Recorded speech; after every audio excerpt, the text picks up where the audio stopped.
It's another edition of Time About the Movies. We're taking a look at the films of January 27th, 1995. We got 5 movies to look at today, so let's not waste any more time. Let's just jump on into it, and we'll start off with the biggest new release of the weekend, because this was not really that big of a hit.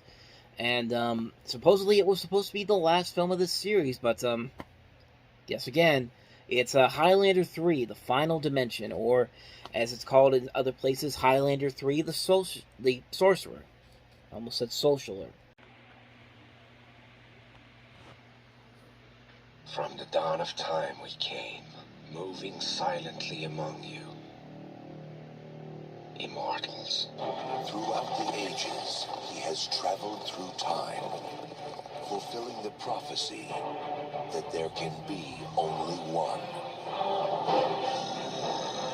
But the ultimate evil has found him. His name is Cain. Highlander's out there somewhere, and he owes me 400 years. One is a master of the sword. I know who you are. You're Connor MacLeod, born into the clan MacLeod. The other, a master of illusion. Some say he's the devil himself.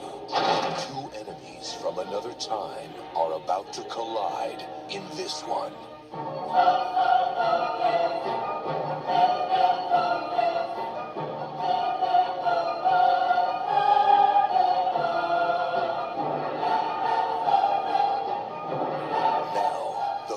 Chapter in the epic war between good and evil concludes. There can be only one.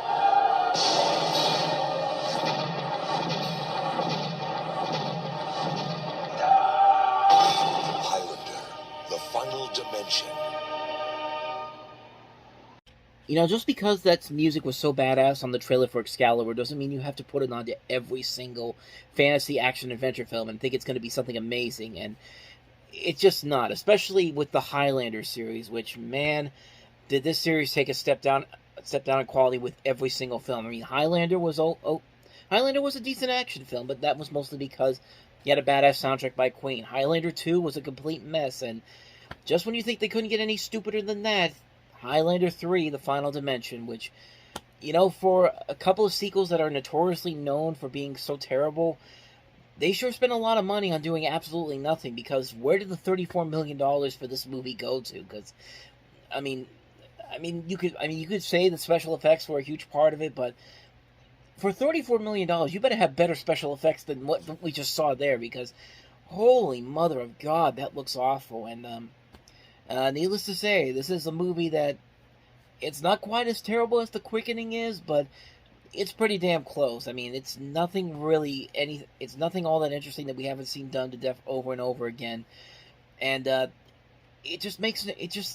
no real point to these movies, because every single film, it's the same thing. I mean, we've got two Highlanders with the fighting for the prize of eternity, but every single time it's the same thing. It's always Christopher Lambert winning in the end, and sure enough, it happens in here, and it's just like, it just gets so stupid, it's so ridiculous, it's completely pointless. Like, the only reason is, this is the reason why we have a lot of trilogies that are very unnecessary, because they just want to make movies because they think it's going to make money. And Highlander 2 didn't make a ton of money, and this movie certainly didn't make a ton of money either, so who's really going to see these movies? I mean, I don't get it, man. I never understood these movies. I thought the first one was pretty good, but the sequels are just terrible, man. They're just movies that are just being made because somewhere at this company that produces these movies thinks they've got something incredible as a series, but it's just the same movie over and over again. It's just like, it's not fun whatsoever. And even if you get, and what a step down from Mario Van Peebles, considering that 3 years prior to this he was in New Jack City, and this is what he's been reduced to. It's just, these sequels are terrible, and I think this is the last one that actually was released at theaters, and if I'm not mistaken, it's the last one that featured Christopher Lambert. I don't know. I haven't seen these other Highlander films after this one, and needless to say, this one there's probably a good reason why, because this is a terrible film. Actually, more than I think about it, he was in one more film, the Highlander Endgame movie, which actually came out 5 years later, but haven't seen that one yet, so I'll try to get to that one when we get to 2000, but for right now, yeah, Highlander 3 is just as bad as you think it is, so Let's go on to a much better film, shall we? Here's Ethan Hawke and Julie Delpy starring in Richard Linklater's Before Sunrise. Admittedly insane idea, but if I don't ask you this, it's just gonna haunt me the rest of my life. I have no idea what your situation is, but I feel like we have some kind of connection, right? Yeah, me too. Great. So listen, here's the deal. This is what we should do. You should get off the train with me here in Vienna and come check out the town. We just got into Vienna today, and we're looking for something fun to do. Sprechen Sie English? Yeah, of course, yeah. Could you speak German for a change? Now I'm gonna call my best friend in Paris, who I'm supposed to have lunch with in 8 hours. Okay? Okay. Ring, ring. Pick up the phone. Hello? I don't think I'm gonna be able to make it for lunch today, I'm sorry. I met a guy on the train and I got off with him in Vienna. We're still there. Are you crazy? Probably.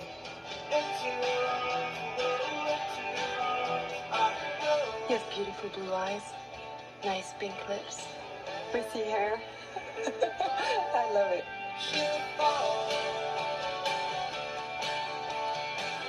I like to feel his eyes on me when I look away.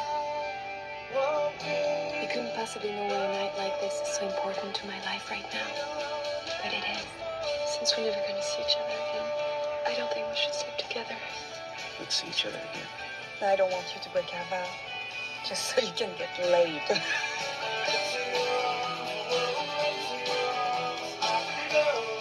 Men are lucky we don't bite off their head after mating. Certain insects do that, you know, like spiders and stuff. We at least let you live. So this is actually based on stuff that happened in Richard Linklater's personal life. He met a woman in 1989, Amy Leppard, I think I'm pronouncing the name right. They met in Philadelphia at a toy store. They walked around the city together. They had conversations during the night, and it turns out when the third film in this series came out before midnight, it was revealed that she had died in a motorcycle accident before the release of this film, and I really like these movies a lot. I think this is one of the best achievements Richard Linklater has done. He's made a ton of great movies in his career, but this is really one of his strongest points, the Before trilogy, and it starts off with this movie, Before Sunrise. Ethan Hawke and Julie Delpy really work off each other very well. They're very likable people. They have a lot of. They seem like the conversations that they have in here feel very realistic, feel very genuine. There's no romantic comedy cliches. There's no cliches. There's no third acts. There's no breakups. There's no third act breakup, I should say, but everything about this movie feels genuine. It feels very realistic. It feels like you're watching a real relationship between these two people, and it works really well. I really like their chemistry together. I think they really do carry the film a lot, and it's a nice, simple film. You have these two people who spend the whole day together, and they try to figure out whether or not they want to meet up again, if they want to keep this relationship going, or they want to meet up again.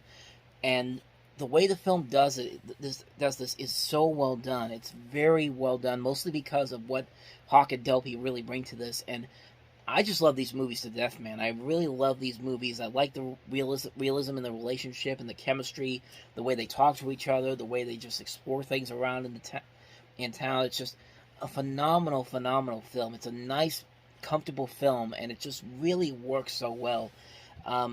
It's my first time ever noticing that these movies existed was with the second film, Before Sunset, which looked pretty at the time I thought looked pretty interesting on its own.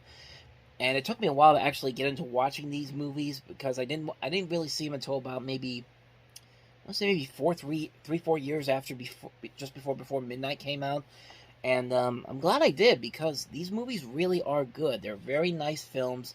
They don't really have a whole lot of action going on in there. It's just a character study between these two people and whether or not they should be together or not. And I think it's very well done. It's a really good, solid film. And it just shows the range that Richard Linklater has as a filmmaker that we'd later see on in his career. I really love this movie, man. I really love this series overall. It starts off on a great note. If you haven't seen Before Sunrise, I highly recommend checking it out. So, with that said, let us move on now to the next movie, and that is Death and the Maiden from Roman Polanski.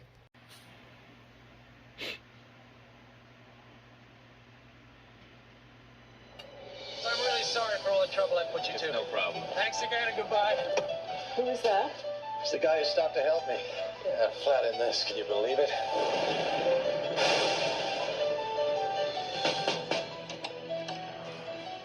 I forgot to take it out. I drove all the way home before it hit me. Of course, I'm so stupid. This time you have to have a drink. You know what Nietzsche said? Nope. We can never entirely possess the female soul. What is this? It's him. Oh, The doctor who played Death in the Maiden. you thought that you recognized him. Thought? You were blindfolded. The voice. His laugh. I don't know you. I've never seen you before in my life. I don't know what it is you think I've done. This is kidnapping. This is assault. We're gonna go to jail for 20 years. What are you gonna do with him? I want him to confess. Look, I confessed to something I haven't done. You might kill him. We push him off the cliff onto the red car. We're still gonna know it was murder. So what am I talking about? I'm telling you, it's him. He talked about science and philosophy. He'd like to quote Nietzsche. Nietzsche? She's mad. She needs therapy. You are her therapy. I'm not crazy! Sigourney Weaver. Ben Kingsley. Stuart Wilson. Tell me, what can I say? What do you want me to say? If I'm guilty, you'll kill me. If I'm innocent, you'll kill me. I just want the truth. Death and the Maiden. There was a good 20-25 year period when Roman Polanski was just delivering lackluster film after lackluster film. There was a lot of really bad movies. Every once in a while, he'd deliver something. He'd deliver a good movie here and there, and I think this is definitely the best one of those films between 1980 and 2002, when he had that lull in his career. This is easily the best one of the bunch, because this is it's a very interesting film. It's based off of a play of the same name, where you have this woman who thinks that this man that her husband brings home after an accident happens, she thinks that he's this person that he tortured and raped her, pretty much. Like, she thought, and that she wants her revenge, and it's a very intriguing mystery. Like, you really want to know whether or not what's going on in here. And this is mostly because of the acting that's really pulling this together. This is a great performance by Sigourney Weaver, and you also have a good performance by Ben Kingsley as well as Stuart Wilson.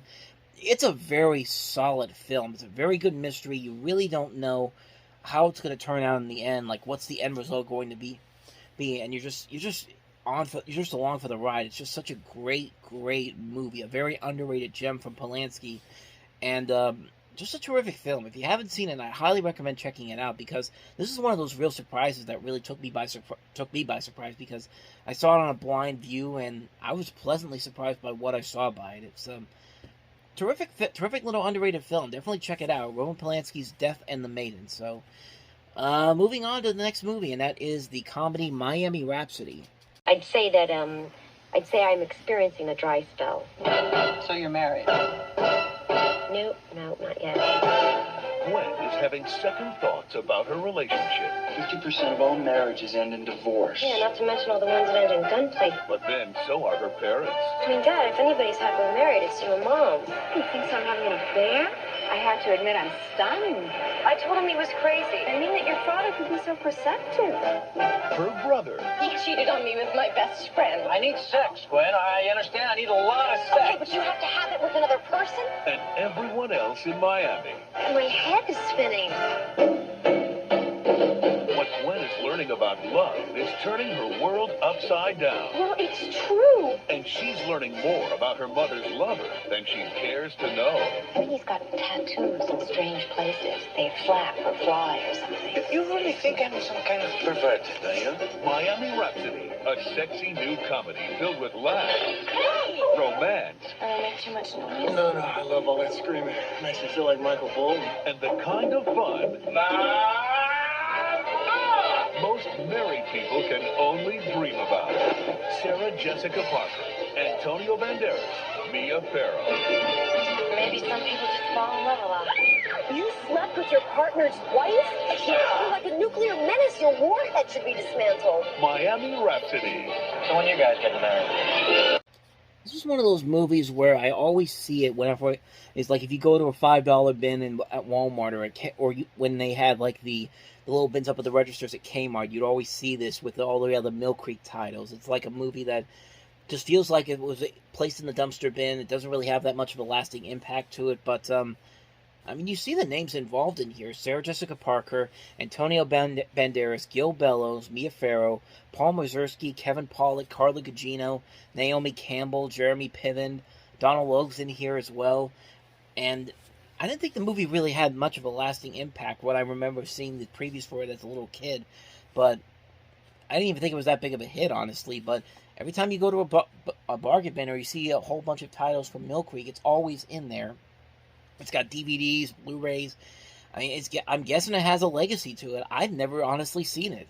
Like, I've never heard really too much about it, but I mean, I guess there is an audience for it somewhere. I mean, there are notable things about it. David Frankel directed this movie, and if you don't know who he is, you've definitely seen his work. He directed episodes of Entourage. He directed stuff like The Pennsylvania Minor Story, Devil Wears Prada, Marley and Me, The Big Year, Hope Springs, Jerry and Marge Go Large was his most recent film at this time. At the time I'm recording this, I should say, but yeah, the movie wasn't even a big hit either at the box office, but I guess it has a longevity to it that I just never really knew about. So that's pretty much all I know about this movie. I haven't seen it, so I can't really comment on it too much, but maybe there's something there that I'm completely missing. So anyway, let's move on to this last movie, which I don't really know too much about, so we'll make this last one quick. The documentary Tsahal, I think I'm pronouncing it right, but Tsahal.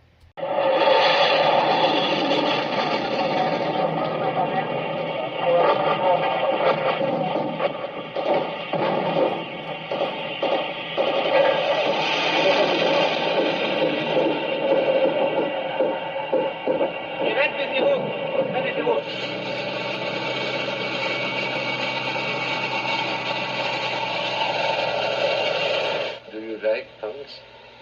Yes, very much. You like? Yes, I like to drive them. I like to shoot from them.